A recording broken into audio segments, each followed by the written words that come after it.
नमस्कार दोस्तों, एक बार फिर से आप सभी का स्वागत है आपके अपने यूट्यूब चैनल पर। 18 जनवरी 2023 CTET exam first shift paper 1 सफलतापूर्वक संपन्न हो चुका है। तो आइए देखते हैं कैसे प्रश्न पूछे गए थे। प्रश्न है, आप अपनी कक्षा में से कुछ छात्रों को चुनकर 6 महीने में उनमें होने वाले विकास की एक रिपोर्ट तैयार करना चाहते हैं, तो उसके लिए आप निम्न में से क्या चुनेंगे। करेक्ट आंसर हो जाएगा प्रत्येक माह उनकी रुचियों, आदतों, दृष्टिकोणों, स्वभाव, व्यक्तित्व, व्यवहार आदि में होने वाले परिवर्तनों की जांच करेंगे। अगला प्रश्न पूछा गया था, बाल विकास का कौन सा सिद्धांत यह बताता है कि जिन बच्चों में औसत से अधिक बुद्धि होती है वे शारीरिक, सामाजिक एवं संवेगात्मक विकास में भी काफ़ी आगे बढ़े हुए पाए जाते हैं। करेक्ट आंसर हो जाएगा परस्पर संबंध का सिद्धांत। अगला है, आप दिल्ली के किसी केंद्रीय विद्यालय में शिक्षक हैं। आपकी कक्षा का एक छात्र अफजल हिमाचल प्रदेश का रहने वाला है तथा एक अन्य छात्र सुदीप केरल का मूल निवासी है। आप दोनों के रंग, स्वभाव आदि में काफ़ी विभिन्नताएं रखते हैं। इसका प्रमुख कारण हो सकता है। करेक्ट आंसर हो जाएगा वातावरण का प्रभाव। अगला है, सबसे गहन और जटिल समाजीकरण होता है, तो सबसे गहन और जटिल समाजीकरण किशोरा अवस्था के दौरान होता है।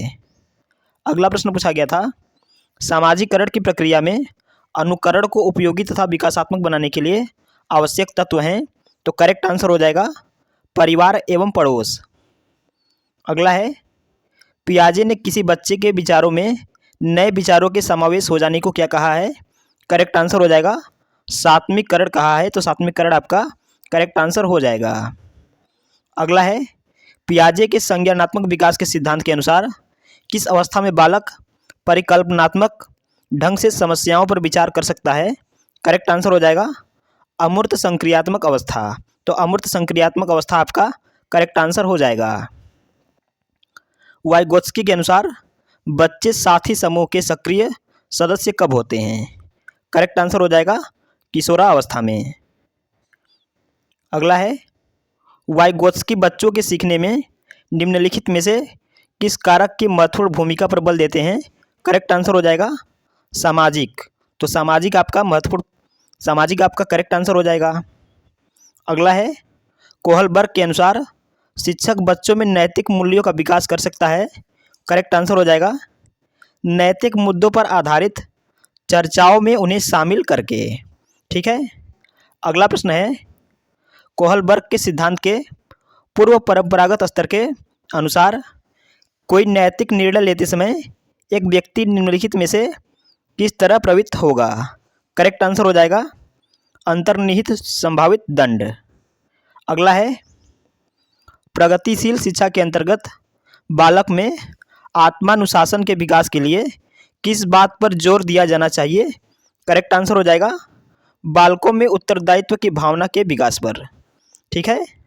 अगला है, शिक्षण से अधिगम पर बल देने वाला परिवर्तन हो सकता है, तो शिक्षण से अधिगम पर बल देने वाला परिवर्तन जो है बाल केंद्रित शिक्षा पद्धति अपनाकर हो सकता है। अगला है, यदि व्यक्ति अपने वातावरण से सामंजस्य करना सीख लिया है या सीख सकता है तो उसमें बुद्धि है। बुद्धि की यह परिभाषा किसने दी। करेक्ट आंसर हो जाएगा काल्विन ने, तो काल्विन आपका करेक्ट आंसर हो जाएगा। अगला है, बुद्धि का द्विकारक सिद्धांत क्या है। करेक्ट आंसर हो जाएगा सभी प्रकार के मानसिक कार्यों में 2 प्रकार की मानसिक योग्यताओं की आवश्यकता होती है। प्रथम सामान्य मानसिक योग्यता और द्वितीय जो है विशिष्ट मानसिक योग्यता। ठीक है। अगला है, स्कूल शिक्षा के लिए कौन राष्ट्रीय पाठ्यचर्या की रूपरेखा तैयार करेगा। तो स्कूल के शिक्षा के लिए एनसीईआरटी जो है पाठ्यचर्या की रूपरेखा तैयार करेगा। ठीक है, तो एनसीईआरटी आपका करेक्ट आंसर हो जाएगा। अगला प्रश्न पूछा गया था, राष्ट्रीय शिक्षा नीति 2020 आज़ादी के बाद प्रस्तुत की गई कौन से क्रम की शिक्षा नीति है। तो राष्ट्रीय शिक्षा नीति 2020 आज़ादी के बाद प्रस्तुत की गई तीसरी क्रम की शिक्षा नीति है, तो तीसरी आपका करेक्ट आंसर हो जाएगा। अगला है, शिक्षा बिना बोझ के जो एनसीएफ 2005 का प्रमुख स्रोत है। इसका अर्थ होता है, तो इसका अर्थ जो है पाठ्यक्रम के बोझ को कम करना होता है। ठीक है। अगला है, एक बच्चा मातृभाषा सीख रहा है व दूसरा बच्चा वही भाषा द्वितीय भाषा के रूप में सीख रहा है। दोनों निम्नलिखित में से कौन सी समान प्रकार की त्रुटि कर सकते हैं? तो दोनों जो है समान प्रकार की जो त्रुटि करेंगे वह विकासात्मक होगा, तो विकासात्मक आपका करेक्ट आंसर हो जाएगा।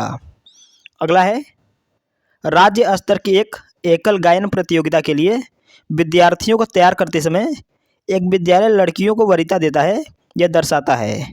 तो यह जो है लैंगिक पूर्वाग्रह को दर्शाता है, तो लैंगिक पूर्वाग्रह आपका करेक्ट आंसर हो जाएगा। अगला है, हम सभी अपनी बुद्धि, प्रेरणा, अभिरुचि आदि के संदर्भ में भिन्न होते हैं।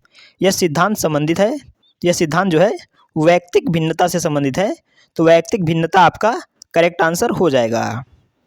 अगला है, विद्यालय आधारित आकलन मुख्य रूप से किस सिद्धांत पर आधारित है? तो विद्यालय आधारित आकलन जो है मुख्य रूप से बाह्य परीक्षकों की अपेक्षा शिक्षक अपने शिक्षार्थियों की क्षमताओं को बेहतर जानते हैं। ठीक है। अगला है, आजकल इस बात पर अधिक जोर दिया जाता है कि बच्चों की छात्रों में विषय वस्तु को रटने की प्रवृत्ति को कम करने के लिए प्रश्नों का निर्माण किया जाए। किस प्रकार के प्रश्नों से बालकों में रटने की प्रवृत्ति को बढ़ावा मिलता है? तो निबंधात्मक प्रश्न जो है इससे बच्चों में रटने की प्रवृत्ति को बढ़ावा मिलता है, तो निबंधात्मक प्रश्न आपका करेक्ट आंसर हो जाएगा। अगला प्रश्न है, वंचित समूहों के विद्यार्थियों को सामान्य विद्यार्थियों के साथ साथ पढ़ना चाहिए, इसका अभिप्राय है। तो वंचित समूहों के विद्यार्थियों को सामान्य विद्यार्थियों को साथ साथ पढ़ना चाहिए, इसका मतलब ये हुआ कि वो समावेशी शिक्षा देना चाहते हैं। ठीक है।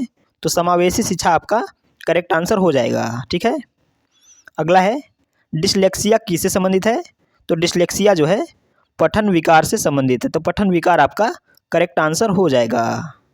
अगला है, अध्यापक के दृष्टिकोण से प्रतिभाशालिता किसका संयोजन है?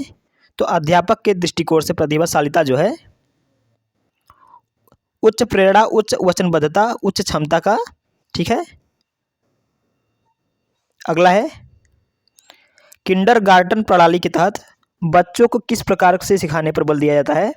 तो यहाँ पर करेक्ट आंसर हो जाएगा खेल के माध्यम से सिखाने पर बल दिया जाता है। ठीक है। अगला है, राष्ट्रीय पाठ्यचर्या की रूपरेखा 2005 के अनुसार कक्षा में शिक्षक की महत्वपूर्ण भूमिका होनी चाहिए, तो करेक्ट आंसर हो जाएगा एक उत्प्रेरक के रूप में होनी चाहिए।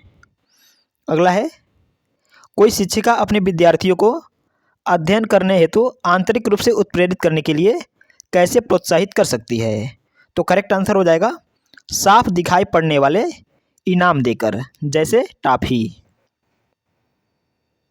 ठीक है।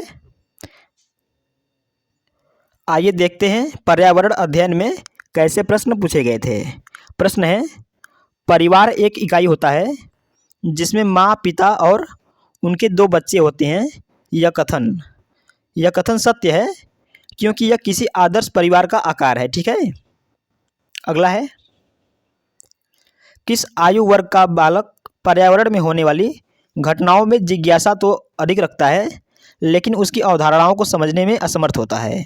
यहाँ पर करेक्ट आंसर हो जाएगा 5 से 7 वर्ष, तो 5 से 7 वर्ष आपका करेक्ट आंसर हो जाएगा।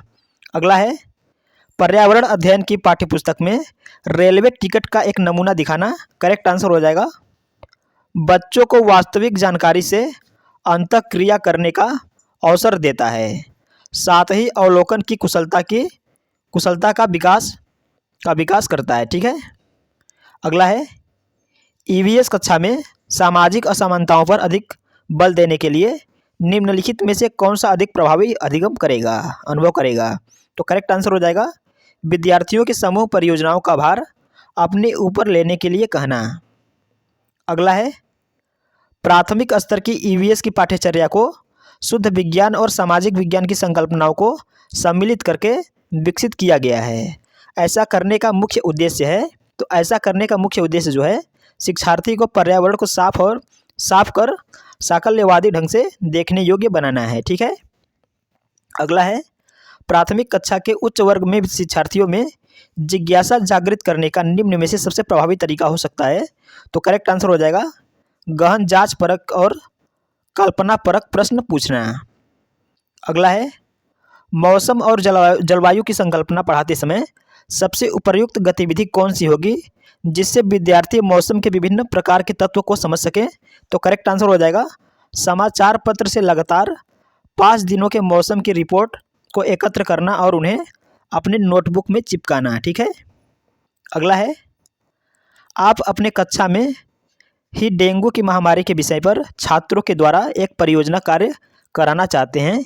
इस हेतु आप छात्रों को कुछ समूहों में बात कर सभी को इस विषय पर वॉलपेपर तैयार करने को कहेंगे। ठीक है। अगला प्रश्न पूछा गया था, समूह कार्य से पर्यावरण अध्ययन कर रहे बच्चों की सामाजिक व्यक्तिक विशेषताओं के आकलन के लिए निम्नलिखित में से कौन सा उपकरण सर्वाधिक उपयुक्त होगा? तो करेक्ट आंसर हो जाएगा यहाँ पर मौखिक प्रश्न। तो मौखिक प्रश्न आपका बिल्कुल करेक्ट आंसर हो जाएगा। अगला है, कक्षा में पोषण प्रकरण का परिचय अधिक प्रभावी तरीके से देने के लिए शिक्षक को पोषक तत्वों से भरपूर विभिन्न भोजन के उदाहरण देने चाहिए। अगला है, मानचित्र पढ़ने के लिए आवश्यक कौशल में शामिल है। करेक्ट आंसर हो जाएगा स्थान, दूरी और दिशाओं की सापेक्ष स्थिति को समझने की योग्यता। अगला प्रश्न पूछा गया था, एक कक्षा में औसत से कम वाले 4 विद्यार्थी हैं, उन्हें अन्य विद्यार्थियों के समान लाने के लिए निम्नलिखित में से कौन सी व्यूह रचना सबसे प्रभावी होगी? तो करेक्ट आंसर हो जाएगा उनके अधिगम के कमजोर क्षेत्रों की पहचान करना और उसके अनुसार सुधारात्मक उपाय उपलब्ध कराना। अगला है, चांगपा जनजाति कहाँ रहती है? तो चांगपा जनजाति जो है उत्तर ठंडे रेगिस्तान में भारत के लद्दाख के चांगथंग इलाके में बसते हैं। ठीक है। अगला है, भारत का राष्ट्रीय वृक्ष कौन सा है? तो भारत का राष्ट्रीय वृक्ष जो है बरगद है। तो बरगद आपका करेक्ट आंसर हो जाएगा। अगला है, वर्ली एक पारंपरिक कला का प्रकार है। वर्ली नामक स्थान किस राज्य में है? तो वर्ली नामक स्थान जो है महाराष्ट्र राज्य में है। तो महाराष्ट्र आपका करेक्ट आंसर हो जाएगा। अगला है, नीता आंध्र प्रदेश जाती है और 2 साड़ियाँ खरीदती है, जो खास तौर पर वही बनाई जाती है, वह क्या कहलाती है? तो वह जो है पोचमपल्ली और कलमकारी कहलाती है। तो पोचमपल्ली और कलमकारी आपका करेक्ट आंसर हो जाएगा। अगला प्रश्न पूछा गया था, चेराव नृत्य किस राज्य से संबंधित है?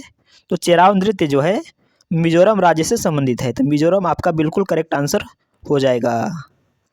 अगला है, संजू यात्रा पर गई थी, लौटकर उसने अपनी कक्षा में यह बताया कि वह भारत के सबसे लंबे राष्ट्रीय राजमार्ग पर यात्रा करके आई है। वह कहाँ से कहाँ तक की यात्रा करके आई है? तो करेक्ट आंसर हो जाएगा वाराणसी से कन्याकुमारी। तो वाराणसी से कन्याकुमारी आपका करेक्ट आंसर हो जाएगा। अगला प्रश्न है, भारत में सबसे तेज गति से चलने वाली ट्रेन गतिमान एक्सप्रेस है, परंतु सबसे ज़्यादा दूरी विवेक एक्सप्रेस तय करती है। विवेक एक्सप्रेस कहाँ से कहाँ तक चलती है? तो विवेक एक्सप्रेस जो है डिब्रूगढ़ से कन्याकुमारी तक चलती है। तो डिब्रूगढ़ से कन्याकुमारी आपका करेक्ट आंसर हो जाएगा। अगला है, यह पक्षी सबसे ऊंचे पेड़ पर अपना घोंसला बनाता है, जिसका आकार 4-5 फीट चौड़ा होता है। यह अपने घोंसले का उपयोग कई सालों तक करता है। तो इसका करेक्ट आंसर हो जाएगा चील। तो चील आपका बिल्कुल करेक्ट आंसर हो जाएगा। अगला है, ग्रामीण क्षेत्रों में गाय के गोबर से झोपड़ी की दीवारों और फर्श को लीपा जाता है उन्हें। इसका कारण यह है कि कीड़ों को दूर करने के लिए ऐसा किया जाता है। ठीक है। अगला है, मच्छरों के प्रजनन की रोकथाम के लिए ठहरे पानी पर मिट्टी का तेल डालने की सलाह दी जाती है। ऐसा इसलिए क्योंकि मिट्टी तेल ऑक्सीजन की आपूर्ति को काट देता है, जिससे मच्छरों का प्रजनन थम जाता है। ठीक है। अगला प्रश्न पूछा गया था, तरुण भारत संघ नामक समूह संबंधित है। तो तरुण भारत संघ नामक संघ जो है पुरानी झीलें पुनर्निर्मित करने से संबंधित है। अगला है, हमारे देश के नीचे दिए गए किस भाग में खाने की चीज़ें जैसे टैपियोका और नारियल को लोग अपने घर के आंगन में ही उगाते हैं और उन्हें अब इनसे बने खाने का स्वाद बहुत अच्छा लगता है? करेक्ट आंसर हो जाएगा केरल।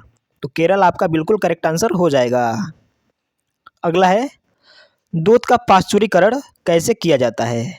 तो दूध का पाश्चुरीकरण जो है 71 डिग्री सेल्सियस पर 15 सेकेंड तक या 62 डिग्री सेल्सियस पर 32 मिनट तक गर्म करके किया जाता है। ठीक है। अगला प्रश्न है यहाँ पर, किसी पशु के विषय में नीचे दिए गए विवरण को पढ़िए और उस पशु को पहचानिए। यह भालू जैसा दिखता है परंतु भालू नहीं है। यह दिन के लगभग 17 घंटे सोता है। यह जिस वृक्ष पर रहता है उसी की पत्तियां खाता है। यह लगभग 40 वर्षों तक जीवित रहता है। ये जो पशु है इसका नाम है स्लॉथ। तो स्लॉथ आपका बिल्कुल करेक्ट आंसर हो जाएगा। अगला है, निपेंथिस एक पौधा है जो मेढकों, कीड़ों मकोड़ों और चूहे जैसे छोटे जीव को अपने अंदर फंसाकर खा जाता है। हमारे देश में यह पौधा पाया जाता है। तो निपेंथिस को जो है हिंदी में घटपर्डी भी कहते हैं और यह पौधा जो है भारत के मेघालय राज्य में पाया जाता है। तो मेघालय आपका बिल्कुल करेक्ट आंसर हो जाएगा। अगला है, खेजड़ी एक छायादार वृक्ष है जिसकी छाया में बच्चे खेलना पसंद करते हैं। किस प्रदेश में पाया जाता है? तो यह जो है मरुस्थली प्रदेश में पाया जाता है। तो मरुस्थली प्रदेश आपका बिल्कुल करेक्ट आंसर हो जाएगा। अगला है, निम्नलिखित में से कौन सी कथन मिड डे मील योजना में मिड डे मील के विषय में सही है? तो यहाँ पर ऑप्शन दिया गया था 4। ठीक है, 1 2 3 4, जिसमें 3 स्टेटमेंट गलत दिए गए थे और एक स्टेटमेंट जो है यहाँ पर सही था। तो यहाँ पर जो सही स्टेटमेंट है यह वर्ष 2004 में पूरे भारत में लागू की गई। ठीक है। अगला है, एक किसान दानों को भूसे से अलग करना चाहता है। जिस प्रक्रिया में यह किया जाता है वह कहलाती है। तो यह प्रक्रिया जो है निष्पावन कहलाती है। तो निष्पावन आपका बिल्कुल करेक्ट आंसर हो जाएगा। अगला है, ब्रेल लिपि में मोटे कागज़ पर उभरे हुए बिंदु बने होते हैं। यह लिपि आधारित होती है। तो यह लिपि जो है 6 बिंदुओं पर आधारित होती है। जैसा कि आप सभी पूछ सकता है कि ब्रेल लिपि की खोज किसने की? तो ब्रेल लिपि की खोज जो है लुई ब्रेल ने की। ठीक है। तो ये प्रश्न भी आप लोग याद रखेंगे कि लुई ब्रेल की खोज ब्रेल लिपि की खोज जो है लुई ब्रेल ने की। अगला प्रश्न है, स्वच्छ भारत अभियान कब शुरू हुआ था? तो स्वच्छ भारत अभियान जो है यह अभियान 2 अक्टूबर 2014 को प्रारंभ किया गया था। बंगाल की खाड़ी के निकटवर्ती राज्य कौन सा है?